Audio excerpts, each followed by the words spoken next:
রহমানের সাক্ষাৎকার দেখে কেউ আবেগ আপ্লুত হয়েছে, কেউ উচ্ছ্বসিত হয়েছে। অনেকেই বলছে যে রাজনীতিতে আমরা আমিত্বের এক ধরনের চর্চা দেখি, তার সাক্ষাৎকারে সেই জিনিসটি এক বিন্দু পরিমাণও কেউ দেখতে পায়নি।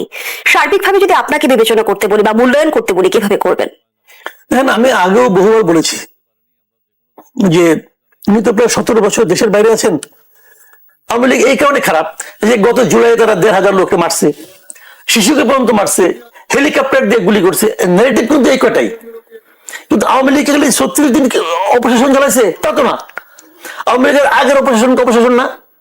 এই যে আপনার গোলাম আজম সাহেবের ছেলেকে নিয়ে যে আটকে রাখছে 10 বছর, মীর কাসেম আলী ছেলেকে নিয়ে আটকে রাখছে, ইলিয়াস আলী যে গুম হয়ে গেলেন, এগুলি খারাপ না? এগুলি বিচার হবে না? ইলিয়াস আলীর বাচ্চা, ইলিয়াস আলীর ওয়াইফ তাতে এখনো জীবিত আছেন, তারা কি বিচার চাইবেন না? তো ওইগুলি কি অপরাধ না?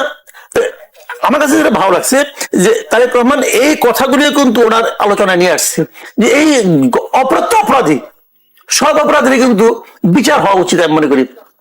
এখন আমি আরেকটা কথা বলে শেষ করি যে আমি এখন কালকে এগুলি এই কথাগুলি কালকে আমার একটা অনুষ্ঠানে বলেছিলাম, তো নিচে একজন কমেন্ট করছে, আপনি এইগুলি দেখলেন, আপনি 21 আগস্ট দেখেন না, আপনি 2001 থেকে 2006 পর্যন্ত দেখেন না কি অপশাসন হয়েছে। আমি দেখবো, দেখি, কিন্তু ওই প্রসঙ্গ তো এখন আসেনি। তো ওই প্রসঙ্গ আসবে তখন আমি কথা বলবো, আমার তো কোনো সমস্যা নাই। বাট প্রবলেমটা কি হলো যে আপনি যখনই একজন লোক সম্বন্ধে বলবেন, আমি কি কথা বলছি আপনি এটি আমাকে বিচার করবেন। 3 বছর আগে আমি অন্য প্রসঙ্গে কি বলছিলাম, অন্য প্রসঙ্গে, কিন্তু ওইটা তো এই আলোচনা প্রাসঙ্গিক নয়, এটা মাথায় রাখতে হবে। কিন্তু কাজে ওনাকে যে প্রশ্নগুলি করা হয়েছে, এই প্রশ্নের প্রেক্ষিতে উনি যা যা বলার, যা যা বলেছেন, আমি কিন্তু ওনার সাক্ষাৎকে নিয়ে আলোচনা করতে গেলে এগুলি করবো। ওনাকে তো 21 আগস্টে প্রশ্ন করা হয় নাই। কেন করা হয় না এটা আমি আবার ওই বিবিসি কে বলি। আমার কিন্তু বিবিসির ইন্টারভিউ, বিবিসির যে পার্ট, ইন্টারভিউ তো 2টা পার্ট থাকে।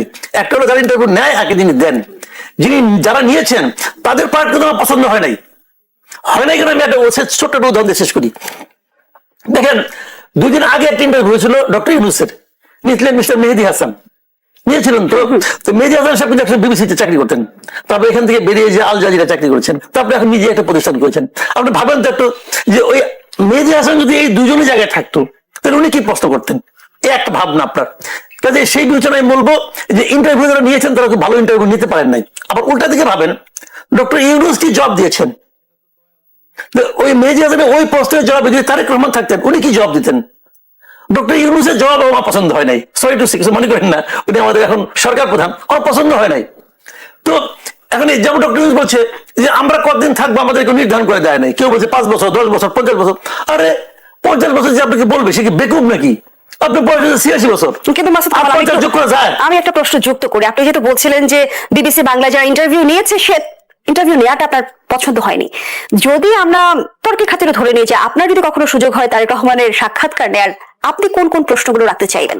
বললাম তো একটু আগে, যেমন 21 আগস্টে কোনো প্রশ্ন করা হয় নাই তো এই প্রশ্নটা আমি মনে করি, কারণ এটা যে প্রশ্নটা আমি করলাম না, মানে শুনেন, আপনি ইন্টারভিউ দিয়ে যাবেন, মাথায় রাখবেন একটা জিনিস, সেই জিনিসটা হলো আমি তো ভাই জানলে যখন পড়াশোনা করছি অনেকদিন, আনফরচুনেটলি একটা কথা বলি, আমার এই ছোট মানুষটার এখন তো বুড়া হয়ে গেছি। 1998-এ আমি কিন্তু খালেদা জিয়ার ইন্টারভিউ নিয়েছি। 1998-এ আমি খালেদা জিয়ার ইন্টারভিউ নিয়েছিলাম, তখন আমি জনকণ্ঠে ছিলাম। জনকণ্ঠ তখন ছিল আওয়ামী লীগের পত্রিকা। ওইখান থেকে আমি খালেদা জিয়ার ইন্টারভিউ নিয়েছিলাম, আমার সঙ্গে আরো 2জন ছিল, কিন্তু আমিও ছিলাম। কাজে ইন্টারভিউ নেওয়ার সময় যে সমস্ত প্রশ্ন হলো, ওনারা প্রথম অনেক আইন, অনেক নিয়ম, অনেক যে প্রিন্স ভাই ছিলেন, নজরুল ইসলাম খান ছিলেন, ওনারা বলছেন আগে লিখিত প্রশ্ন পাঠান। আমরা লিখিত প্রশ্ন পাঠাইছিলাম, তবে লিখিত প্রশ্ন এখানে পড়তে দেওয়া ছিল, আমাদেরকে পড়তেছিলাম। পরে আমি বললাম যে আমি এইভাবে প্রশ্ন করতে চাই না, আমি প্রশ্নে এই লিখিত প্রশ্নের বাইরে প্রশ্ন করি। খালেদা জিয়া বলছেন বলেন, সবাই হাই হাই করছেন, না জানি কি বল। এবং ওনারা আমি 1.5 ঘন্টা ইন্টারভিউ নিয়েছি, এবং 1.5 ঘন্টা ইন্টারভিউ পরে আমি মাসুদ কেবল তখন আমি বলতে বাধ্য হয়েছি যে আপনি তো ভালো বলেন, তাহলে আপনাকে কেন লিখিত প্রশ্ন চাওয়া হলো? আমি তো চাই নাই। উনি বলছেন আমি তো চাই নাই। পলিটিক্স করে না, তার মধ্যে এই প্রজ্ঞা তৈরি হয়, এটা এমনি হয় না, হুট করে আসা হয় না। ব্যাংকের এমনি এসে যদি বসে যায় রাষ্ট্র ক্ষমতায়, সে বুঝবে না এটা, কিন্তু একটা প্রক্রিয়ার মধ্যে যে যখন পলিটিক্যাল লিডার যখন তৈরি হয়, তার মধ্যে এই প্রজ্ঞাটা তৈরি হয়, সে জানে কিভাবে মিডিয়াকে ফেস করতে হয়, এবং সেটা তারা তখন দেখেছেন। লিখিত প্রশ্নের যে প্রক্রিয়ার কথা বলছিল, সেই আনুষ্ঠানিকতা আসলে কেন রাজনৈতিক দলের নেতাকর্মীরা এই প্রয়োজনটা আসলে কেন বোধ করেন? আমার মনে হয় না যে এটা জনাব তারেক রহমান কিংবা একটু আগে যেমন বেগম খালেদা জিয়ার কথা মাসুদ ভাই বলছিলেন, তার ভেতর থেকে তিনি কিন্তু বলেছেন যে উনি কিন্তু কোনো লিখিত প্রশ্ন চাননি। আমি নিশ্চিত যে তারেক রহমান সাহেব তার লিখিত প্রশ্ন আগাম তাকে সরবরাহ করতে হবে। দুই পর্বের তার উত্তরটি সাক্ষাৎকার দেখে কি আপনারও মনে হয়েছে যে তারেক রহমানকে কম আক্রমণাত্মক প্রশ্ন করা হয়েছে? আমি মনে করি যে এটি তাদের বিষয়, যারা প্রশ্ন করবেন তারা আক্রমণাত্মক করবে কি করবেন না। উনি তো কাউকে বলে দেননি যে আমি প্রশ্নটা এই পর্যায়ে থাকবেন, আপনি এর বেশি করতে পারবেন না, এই ভীতির জায়গাটা নেই। কারণ আমি মাসুদ ভাইয়ের কথার সাথে তাল মিলে বলতে চাই যে উনি বলেছেন যে আগামী দিনে আপনি কি চান, এই চাওয়ার ক্ষেত্রে উনি বলেছেন আমি আমার মতো কথা বলতে চাই। সেই কথা বলার স্বাধীনতা পেলে আমি বুঝবো যে সত্যিকার অর্থে ওনার কমিটমেন্ট উনি রক্ষা করেছেন। আমি যতটুকু তাকে দেখেছি বা তার সাথে কাজ করার মাধ্যমে যে অভিজ্ঞতা, এটা আমি মাসুদ ভাইকে অনেকবারই বলেছি যে এটি নিশ্চিত থাকুন যে আগের মতন সেই স্তুতির আসর বা গোপাল ভাঁড়ের রাজসভা আর বাংলাদেশে কখনোই বসবেন, এবং আপনি যে কোনো প্রশ্নই করতে পারেন। যেহেতু আজকের প্রাসঙ্গিকতায় আপনার মতো আমিও বলি 21শে আগস্টের প্রসঙ্গটি আসেনি, তো ফলে সে প্রশ্নের উত্তর দিয়ে আমি হয়তো এই প্রসঙ্গান্তর করবো না, হয়তো সুযোগ থাকলে হয়তো বলতাম। তবে আপনার যদি কখনো মনে হয় যে এই প্রশ্নটি তার সামনে করা দরকার, আমি এটি আপনাকে নিশ্চয়তা দিচ্ছি যে তিনি কোনো কিছু রাগঢাক না করে তার ওই জায়গাতে তার নিজের যা বলবার সেটা উনি খুবই স্পষ্ট প্রাঞ্জল ভাবে আপনাকে উত্তর দেবেন। এটা নিয়ে কোনো সন্দেহ থাকার কোনো কারণ নেই। তো সবকিছু মিলিয়ে আমি মাসুদ ভাইয়ের সাথে অন্তত এই প্রত্যয়ের জায়গাতে থাকতে চাই যে তিনি গতানুগতিক রাজনীতির ধারাটাকে একটু অন্যরকম ভাবে দেখছেন। সেটা একজন হৃদ্য সাংবাদিক হিসেবে মাসুদ ভাইয়েরও তার উপলব্ধি এটা হয়েছে, উনি বুঝেছেন যে তার কাছে ওভারঅল মনে হয়েছে যে প্রশ্ন উত্তর দেওয়ার ক্ষেত্রে তার কোনো জড়তা বা তার ভিতরে আড়ষ্টতা তিনি দেখেননি। তার হয়তো প্রশ্নের মান নিয়ে, তার হয়তো বা প্রশ্নের ধরন নিয়ে তার কিছু প্রশ্ন জিজ্ঞাসা থাকতেই পারে, সেটা হতেই পারে। কিন্তু মাসুদ কামাল, একটা প্রাসঙ্গিক প্রশ্ন এই পর্যায়ে রাখতে চাই। দীর্ঘদিন ধরে যে প্র্যাকটিসের কথা বলছিলেন স্বৈরাচারী শাসনামলে, তো আমাদের এই প্র্যাকটিসটাও তো হয়ে গিয়েছিল যে বেশ কিছু সাংবাদিক নামধারী যারা ছিল তারা আসলে সাংবাদিকতা কম তেলবাজিটাই বেশি করতেন। তারা স্বাচ্ছন্দ্য বোধ করতেন, তারা ওই ঘটনার মাধ্যমে নিজেরা লাভবান হতেন, এবং তারা যদিও ক্ষতিগ্রস্ত হতেন, আমার পর্যন্ত তারা ক্ষতিগ্রস্ত হতেন, কিন্তু তারা ওটাকে লাভ মনে করতেন। কারণ কে কোনটাকে লাভ মনে করে ক্ষতি মনে করে তার নিজস্ব চিন্তা এবং বিবেকের ব্যাপার। কিন্তু ওরা তো ক্ষতিগ্রস্ত হয়েছে না আলটিমেটলি, এটা এখন আমরা দেখতে পাচ্ছি। ওই সাংবাদিকরা এখন কোথায়? নাই তো কোথাও, তাই না? ওটা তারা লাভবান হয় নাই। আমি তখনও প্রশ্ন করেছি, এখনো প্রশ্ন করি, আমি লাভবান হয়েছি আমি মনে করি। কাজে ওইটা অন্য হিসাব। স্তুতি একটা জিনিস, আমি এই কথাটাই বলি বারবার, এই প্রবলেমের আমি আলাপ করতেছিলাম যে দেখেন, যখন একজন বাঙালি আমাদের দেশে একজন নাগরিক যখন বিদেশে যায়, যখন ব্যাংকক গেল, এয়ারপোর্ট থেকে প্লেন থেকে নামার পর যখন সে ইমিগ্রেশনের দিকে যায়, অগ্রসর হয়, একদম সুন্দর লাইন ধরে কিন্তু নিয়ম মেনে চলছে। আবার এই বাঙালিটা যখন ওই ব্যাংকক থেকে যখন ঢাকায় ফিরে আসে, প্লেন থেকে নামার পরে কিন্তু হুড়াহুড়ি করে ইমিগ্রেশনে যায়, এবং মানে টানে বেল্টের মধ্যে যে একটা হুড়াহুড়ি, সবাই বেল্টের মাথায় চলে যায়, কি একটা করতেছে কিন্তু ওই বাঙালি। তো তাহলে সমস্যাটা কোথায়? সমস্যাটা কিন্তু অনেক সময় পরিবেশের মধ্যে হয়, পরিবেশ আপনাকে বাধ্য করে। আমরা যখন দেখি যে আমার যিনি গৃহকর্তা, মনে করেন একজন বাসার তার 5-6 জন ছেলে মেয়ে আছে, গৃহকর্তা প্রতিদিন রাতের বেলা মদ টদ খেয়ে মাতাল হয়ে ঘরে ফিরে। একদিন সে দেখলো তার 8ম শ্রেণীর পড়ুয়া ছাত্র, তার ছেলে সিগারেট খাচ্ছে। তার কি নৈতিক অধিকার থাকবে তাকে শাসন করার? থাকবে না তো। সে তো প্রতিদিন এই কাজটা করতেছে এবং এর বড় কাজটা করতেছে। তো হিসাবটা এরকম হয় যখন আমরা দেখি আমাদের শীর্ষ পর্যায়ের ব্যক্তি, প্রশাসনে বলেন, রাষ্ট্রে বলেন, তারা একটার পর একটা অন্যায় করতেছে। শেখ হাসিনা কি বলেছিল? তার ঢাকা শহরের মেয়র কি বলেছিল এই চিফ জাস্টিস নিয়ে? একজন চিফ জাস্টিসকে নামিয়ে দিয়েছি। এটা যখন উনি বলেন, তখন ওনার ভাই, ওনার ভাইয়ের বউ, তারা সবাইকে নামাই দেয়। আবার শেখ হাসিনা যখন বলে যে আমি বিদ্যুৎ দিয়েছি, আমি বিদ্যুতের সুইচ অফ করে দেবো, বিদ্যুৎ বেশি বাড়াবাড়ি করে, তো এটা কোনো বাবার টাকায় করছে নাকি রে ভাই? আমার টাকায় করছে, সুইচ অফ করে দেবো। তো এগুলো এই যে অধ্যত্তগুলি, এগুলো যখন হয়, উনি যখন মনে করেন আপনার 111-এর সময় 2 নেত্রীর বিরুদ্ধে অনেক মামলা হয়েছে, 111 গভর্নমেন্ট করছে, উনি ক্ষমতা আসার পর নিজেদের সব মামলা উঠাই নিল। খালেদা জিয়া কেন মামলা উঠাইলো না? ওই মামলায় তারা জেল ঢুকাইলো তো ভাই। তো এক বাজারে যখন 2 ভাও চলে আসে, তখন কিন্তু বাজারে যিনি কর্তা তার উপর মানুষের আস্থা থাকে না। আমরা এবার কি দেখলাম, ডক্টর ইউনূস ক্ষমতা আসার পর কি করলেন? নির্ভয়া দেশে নিজে সবগুলো মামলা উঠাই নিলেন। কেন উঠাই নিলেন? আগে সরকার তারপরে অন্যায় করছিল, বিচারের নামে প্রহসন হচ্ছিল, তো আপনি বিচারটাই করতেন। বিচারিক সিস্টেমে আপনি প্রমাণিত হইতে আপনি অন্যায় করছেন কি করছেন না, আপনি উঠাই দিলেন কেন? আপনার মনে হয়েছে যে আপনি অন্যায় করেন নাই। পৃথিবীতে আপনি যদি একদম লোক, একটি চোর, ওই যে হাতে তো ধরা পড়ে, সে তো মনে করে সে অন্যায় করে নাই। তাহলে ওটা কি হলো? বিচারে যেতে হবে, উনি বিচারে গেলেন না। এখন যে কারণে কি হচ্ছে, উনি যখন এই কাজটা করলেন, তখন অন্য তো ওনার যারা উপদেষ্টা আছে তারাও আগাম দিয়ে নামলো এই কারণে। এবং নামার ফলে এখন একজন উপদেষ্টা, যে সাবেক উপদেষ্টা, সে নিজেই বলতেছে যে এরা দুর্নীতি করছে। উনি নিজেই বলতেছে এরা সেফ এক্সিট খুঁজতেছে। জেনে কিন্তু দেখে আসছে যে তার সঙ্গে ছিল এক সময়, সে তো বলতেছে রে ভাই, আমরা বলে দেবো বাদ দেন, আমি হলাম গিয়ে সমালোচক, আমি হলাম গিয়ে নিন্দাকারী, আমার বাদ দেন। তো উনি তো বলতেছে ভাই, তার মানেটা কি? এরা কোথায় সাহসটা পেল? যদি ওই শীর্ষ ব্যক্তি দেখতেন যে উনি স্ট্রং, উনি বলেন যে না, আমার নামে যা আছে। দেখেন আমি এই জায়গায় পার্থক্যটা বলি, তারেক রহমানকে জিজ্ঞাসা করছে না যে আপনাদের প্রধানমন্ত্রী কে হবে?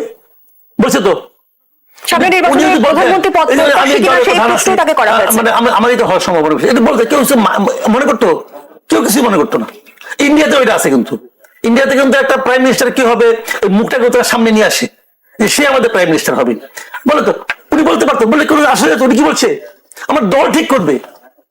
উনি কিন্তু বলছে যে দল জিতবে কিনা এটা জনগণ ঠিক করবে, এবং যদি জেতেন তাহলে কে প্রাইম মিনিস্টার হবে এটা দল ঠিক করবে। এটা কি ভাই? গণঅভ্যুত্থানের মাস্টারমাইন্ড নিয়েও কিন্তু তারেক রহমানকে প্রশ্ন করা হয়েছে, সেখানেও তিনি কিন্তু খুব সুন্দরভাবে জবাব দিয়েছেন। সেই আলোচনায় ফিরবো, বিরতি থেকে ফিরছি। ম্যাচুরিটি, বুঝছেন? দেশ সাম্প্রতিকের এই পর্যায়ে একটা বিরতি নিচ্ছে, সাথেই থাকুন। আবার আমন্ত্রণ, দেখছেন দেশ সাম্প্রতিক, নিবেদন করছে Arail angle channel and square বার। আমরা আবারও ফিরছি আলোচনায়। যেটা মাসুদ কামাল, ছোট্ট করে শুনতে চাই, যেমনটি প্রশ্ন করা হয়েছিল সংবাদ মাধ্যমের স্বাধীনতা বা মত প্রকাশের স্বাধীনতা সীমাবদ্ধ করে এ ধরনের আইনগুলো বাতিল করবেন কিনা। জবাবে তারেক রহমান যেমনটি বলেছে, আমরা সকলে মিলে বসবো, আলোচনা করব, কালো আইন যা যা আছে আস্তে আস্তে ঠিক করব। গণমাধ্যমের স্বাধীনতা কিংবা সংবাদপত্রের স্বাধীনতার ক্ষেত্রে আমরা পরিষ্কার বার্তা পেলাম কি? না শুনেন, আমি না মাঝে মাঝে কিছু কথা বলি যে মানুষের অনেক সময় শীর্ষ রাজনীতিবিদ যারা থাকে তাদের কিছু সদিচ্ছা থাকে, এই সদিচ্ছাটা তার সঙ্গে যারা থাকে এরা মেরে ফেলে, একদম ধ্বংস করে দেয়। আমি একটা এক্সাম্পল দিয়ে বলি, বাংলাদেশের সাংবাদিকদের, আমি যদি প্রথমত আপনি কি বলবেন, ঠিক আছে আপনি সংবাদপত্র নিয়ে মিডিয়া নিয়ে কিছু কাজ করবেন, কিছু মানে নতুন কিছু ধারণা আপনি বাস্তবায়ন করতে চান, ওকে, তাহলে আপনি সাংবাদিকদের নিয়ে বসেন। যেই না বড় আপনি সাংবাদিকদের নিয়ে বসেন, সাংবাদিক কারা? আওয়ামী লীগ আমলে যারা সাংবাদিক ছিল, বিএনপি আমলে কিন্তু এই সাংবাদিক একটা পাবেন না, তারা সব কিন্তু কর্নার হয়ে যাবে। তখন বিএনপির কিছু সাংবাদিক আসে যাবে, এরা হলো মূল সাংবাদিক, আর কোনো সাংবাদিক নাই কিন্তু। আর মাঝখানে যারা আওয়ামী লীগেও নাই, বিএনপিও নাই, মানে আমাদের মতো হতভাগা যারা আছে, আমাদের কিন্তু কেউ নাই, আমরা কোথাও নাই, আমরা কিচ্ছু বুঝি না, সব ওরা বুঝে। তো এখন সমস্যাটা যেটা হবে, উনি যেই মাত্র বলবেন যে আমি গণমাধ্যম নিয়ে একটা কিছু করতে চাই, সাংবাদিকদের ডাকেন, ওনারা যারা অনুচর আছেন, যাদের ডাকার দায়িত্ব দিবেন, ওনারা করবেন কি ওই সাংবাদিকগুলিকে ডাকবেন, যা নাকি হ্যাঁ ভাই, ঠিক ভাই, ইয়েস স্যার, যা বলেছেন স্যার, এরকম আগে কখনো হয় নাই স্যার, এইগুলি বলা লোকগুলি নিয়ে হাজির করবে এবং তারা এখানে বলবে, তারা তাদের মতো করে করবে, যেটা এখন হচ্ছে। এখন আপনি ঢাকা শহরে যতগুলি পত্রিকায় যাবেন, যতগুলি মিডিয়ায় যাবেন, সবগুলি মিডিয়ার টপ পজিশনে কারা বসে আছে? 1 বছর আগে, 2 বছর আগে কোথায় ছিল? হঠাৎ করে সবাই সাংবাদিক হয়ে গেল, বাদ বাকি সব আউট হয়ে গেল না তো। এই যে বসুন্ধরা গ্রুপ, একে রক্ষা করার দায়িত্ব কে গেছে? এই সাংবাদিকরা গেছে, এই সাংবাদিকরা গেছে। কি কারণে গেছে? আমি তারেক রহমান সাহেবের ঘনিষ্ঠ, এই জন্য তার এখানে জায়গা হয়েছে, আমি ওনাকে ম্যানেজ করতে পারবো, এই জন্য ওনার জায়গা হয়েছে, এখানে গেছে। তো এই যখন যাবে, তখন যখন সাংবাদিকদের ভূমিকা থাকবে, তখন ওখানে কিছু হবে না। উনি চাইবেন কিন্তু পারবেন না, না, এটা প্রচলিত ধারে মাসুদ কামাল ভাইয়ের অভিজ্ঞতাটা কিন্তু এরকমই, বাংলাদেশে ইতিপূর্বে ঘটনাগুলো ঘটেছে। তবে আমি অন্তত এই যে কথাটা উনি কথা বলছিলেন, হ্যাঁ হ্যাঁ এরকমই ছিল, এই নিকটবর্তী আরো সবচেয়ে কদর্যতম উদাহরণ আমাদের সৃষ্টি করেছে। তবে মাসুদ কামাল ভাইকে আমি অন্তত এই নিশ্চয়তাটা দিতে চাই যে তিনি যখন সাংবাদিকদের সাথে নিয়ে বসতে চান, তখন মাসুদ কামালদের মতন যারা কোনো পক্ষে নাই, একটা নিরপেক্ষ জায়গাতে আছেন বা যেটাই থাকুক, তাদের তার তো মতাদর্শ একটা থাকতেই পারে, তারাও যেন সেই আলোচনায় কিছু বলার সুযোগ পান, সে ব্যাপারে অন্তত আমার পক্ষ থেকে ব্যক্তিগত সচেষ্টতা থাকবে। এবং আমি না থাকলেও যারা থাকবেন তারা যেন এই দায়িত্বটি পালন করেন, সেটা এই বার্তাটিও তার কাছে আমরা নিশ্চয়ই পৌঁছে দেবো, যে এই বিবেচনার ক্ষেত্রে যেন কোনো দলীয় পক্ষপাতিত্ব না থাকে। দলীয় পক্ষপাতিত্ব থাকার কোনো প্রশ্নই ওঠে না, কারণ তিনি যে আপনার এই 31 দফা যে রাষ্ট্র কাঠামো মেরামতের যে কাজগুলো করেছেন, যেখানে মিডিয়া সংক্রান্ত ব্যাপারেও তার পরিকল্পনার কথা আছে, মিডিয়া কমিশন এবং অন্যান্য কালাকানুনগুলো সরিয়ে নেওয়ার যে প্রতিশ্রুতি সেখানে আছে, সেটা তৈরি করতে হতে উনি অন্য রাজনৈতিক দলের পরামর্শ নিয়েছেন।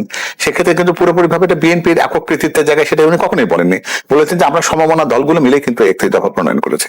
এবং বেশ কিছুদিন ধরেই তো আমরা দেখছি কামাল তারেক রহমানের বক্তব্যের মধ্য দিয়ে যে বিষয়টি উঠে এসেছে যে ভারত যদি স্বৈরাচারকে আশ্রয় দিয়ে দেশের মানুষের বিরাগ ভাজন হয়, আমাদের কিছু করার নেই। সে সঙ্গে আরো দুটি প্রসঙ্গ তিনি তুলে ধরেছেন, যেমনটি অধ্যাপক ডক্টর মজুল আলমগীর পাভেল বলছিল। তাহলে সম্পর্কের টানাপোড়েনের অবসান হবে এমনটা ধরে নিতে পারি কি আমরা?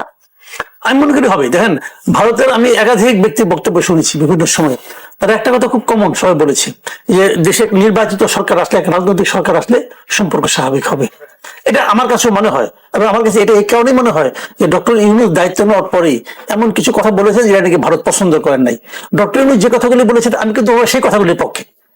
ডক্টর ইউনূস সব কথার বিপক্ষে কিন্তু আমি না। উনি যে কথাগুলো বলেছেন ওই সময়, যে ওনাদের কথাগুলো আমার কাছে মনে হয়েছে ওগুলি বাংলাদেশের একজন যিনি দায়িত্বে থাকবেন তার এই কথাগুলো বলা উচিত, যে আমি আপনার কাছে নতজন থাকবো না, দৃঢ়ভাবে বলিষ্ঠভাবে আপনি আমার খবর আমি আপনার ডিস্টার্ব করবো। উনি এইগুলি বলেছেন, কিন্তু তো এইগুলি ভারত সহজভাবে নিতে পারে নাই। এখন একবার যখন না নিয়ে ফেলাইছে, চক্ষুরোদ্য তো একটা আছে, এখন এই জন্য তারা মানে একটা সম্পর্ক খারাপ করে রাখছে। কিন্তু আমার মনে হয় আমাদের সঙ্গে সম্পর্ক খারাপ রেখে ভারতের খুব একটা লাভ নাই, খুব একটা লাভ তার হবে তা নাই, মনে করি না। আর আমাদের দিক থেকে আমাদের তো সবকিছু খুলে দেওয়ার কোনো উপায়ও নাই। কিন্তু বিগত সময়ে আমরা ভারতের যে হেজিমনি দেখেছি, বাংলাদেশের নির্বাচন রাজনীতিতে যে হস্তক্ষেপ দেখেছি, সেই নগ্ন হস্তক্ষেপের আর কোনো সুযোগ আছে? হস্তক্ষেপ আমরা করতে দিছি রে ভাই, আমি যদি করতে দেই কই, তারা তো হস্তক্ষেপ করতে পারে না, নেপালে তারা তো শ্রীলঙ্কা হস্তক্ষেপ করতে পারে না, তো আমাদের এনে কেন করছে? আমরা করতে দিছি। বলে না আমরা যা দিছি ভারত না চাইতে সারা জীবন ওরা মনে রাখতেছে, কোনো সন্দেহ নাই। কিন্তু আমি যদি না দেই, আমি গরিব হইতে পারি ভাই, কিন্তু আমি যদি না দেই যে বলে আপনি আমায় না আসেন না, তো সে কেমনি আসবে? আন্তর্জাতিক আইন বলতে আন্তর্জাতিক ভদ্রতা বলতে একটা ব্যাপার তো আছে। তো আপনি যদি না দেন, আপনি আপনার মেরুদণ্ড দিয়ে থাকেন, আপনার মারামারি করতে পারেন কেউ, আপনার মারামারি করতে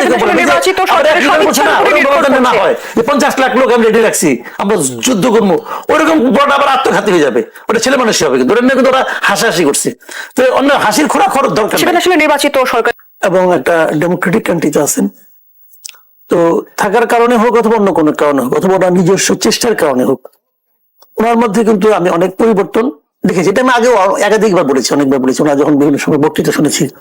এটা আমি প্রথম বলেছিলাম, আমার যদ্দূর মনে পড়ে, ডক্টর জেনারেল ইব্রাহিম যখন মানে ইলেকশনে গেলেন, তখন ওনার সঙ্গে তারেক রহমান সাহেবের একটা ফোন কল কিন্তু আপনার ফাঁস হয়ে গেছিল।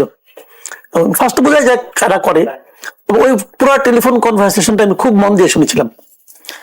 এবং আমি তখনই আমি অনেককে বলেছিলাম, তখন একটা টক শোতে বলেছিলাম, আমি বিশ্বাস লক্ষ্য করলাম এই দীর্ঘ মানে কনভারসেশনে আমি ওনাকে এমন একটা কথা পেলাম না। আমার তো একটা স্বভাব আছে ভাই, যে যা বলে খুঁজি যে কোথায় ধরা যায়। হ্যাঁ, তো আমি ওই কনভারসেশনে আমি একটা কথাও পাইনি যেটার উপর ভিত্তি করে ওনাকে ধরা যায়। এবং এত পরিমিতি বোধ ওনার কথাবার্তা তখন আমি খেয়াল করেছি, এবং আমি বলছি যে না, এই লোকটা আসলে উনি কিন্তু এক গাদা মানে অভিযোগ, এক গাদা ওনার বিরুদ্ধে আপনার মানে নানা ধরনের স্ক্যান্ডাল নিয়েই কিন্তু উনি দেশ ত্যাগ করছিলেন। এক ধরনের ন্যারেটিভই কিন্তু বিগত সময় শুনেছি, নানাভাবে তৈরি করা হয়েছে, হয়তো কিছু সত্য আমি জানি না, কিছু তো ছিল। তো আমি বলছিলাম এগুলি নিয়ে গেছেন, কিন্তু ওখানে যে উনি পুরা জিনিসটাই চেঞ্জ করে ফেলেছেন। এবং ওনার তখন থেকে আমি কিন্তু ওনাকে ফলো করি, যে দেখি কেমন বলে।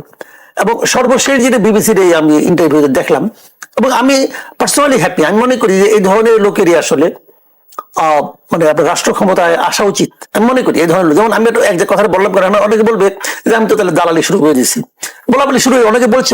কালকে আমি ওনার মানে এটা দেখে আমার একটা ইউটিউবে একটা ভিডিও করেছিলাম, ওরা অনেকে বলছে তাহলে এখন দেখেন লাইন দেন যে কি করতে, কোন পদ পান আপনি। তো সেটা আমি বলে রাখি, এখন ওনাকেও বলে রাখতেছি, ভাই আমার কোনো পদ লাগবে না, আমি কারো কাছে কোনো পদ চাই না। এবং তারেক রহমান সাহেব যদি এটা শুনেন, ওনাকেও আমি বলছি যে আমাকে প্লিজ, আমার একটাই চাওয়া আপনাদের, যদি আপনার ক্ষমতায় আসেন আমাকে কথা বলতে দিন, আমি আমার মতো করে কথা বলবো, এটা আমাকে থামায়েন না, তাহলে আপনার কাছে আমার আর কিছু চাওয়া নাই। কিন্তু বর্তমান বাস্তবতা আমরা কি দেখছি মাসুদ কামাল, আপনি যখন বিএনপির প্রশংসা করছেন তখন আপনি বিএনপির দালালি করছেন, আবার আওয়ামী লীগ প্রসঙ্গে যখন কথা বলছেন তখন আপনি স্বৈরাচারের দোষর হয়ে যাচ্ছেন। কারণটা আমি বলি, আমি কিন্তু যারা বলে তাদেরকে দোষ দিই না, এই দেশের একটা বিরাট ক্ষতি করে দিয়ে গেছে আমাদের আগের শাসক শেখ হাসিনা, বিরাট ক্ষতি। এই ক্ষতিটা কেমন জানেন? উনি মানুষের মনটাকে ভাগ করে দিয়ে গেছে। মানে আমাদের এখানে আগে এরকম ছিল না, বিভিন্ন প্রতিদ্বন্দ্বী দল, এই দলের পারিবারিক অনুষ্ঠানে ওই দলের লোক যেত, কিন্তু দল পড়তো দুইটা। আমি অনেক দেখেছি, আমাদের গ্রামের বাড়িতে আমি দেখেছি মামা ভাইগনা দুই দল করে, আপন মামা ভাইগনা দুই দল করে 100 সবাই চা খায়।